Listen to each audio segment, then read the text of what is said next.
Pinapabago ng Korte Suprema ang mga petisyon na inihain kontra sa pagtataas ng singil ng Manila Electric Company o Meralco.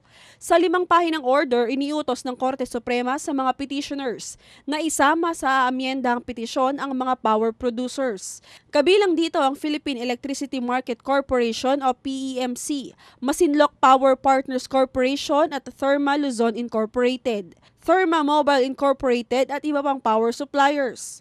Ito ay upang mapatunayan na mga naghain ng reklamo sa Korte Suprema na may sabwatang umanong naganap kaya nagtaas ng singil ang Meralco. Binigyan ng Supreme Court ang mga petitioners kabilang na ang Bayan Muna at Las Piñas Homeowners Association ng deadline upang maipasa ang revised petition hanggang sa Lunes, January 13. Ikinatuwa naman ng Bayan Muna ang order ng SC na amyendahan ang kanilang petisyon. Sinigurado ng Makabayan Block na kaagad sila magpapasa ng kanilang revised petition.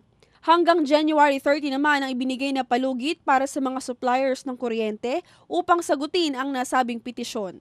Samantala, ibinasura ng Korte Suprema ang mosyon ng Solicitor General na huwag nang magkomento sa issue ng power rate hike sa panig ng Energy Regulatory Commission o ERC at Department of Energy na siyang nag-aproba ng power rate hike ng Meralco. Nakatakdang gawin ng oral argument sa January 21. Ako ang inyong kaibigan, Phoebe De La Cruz para sa Newslight.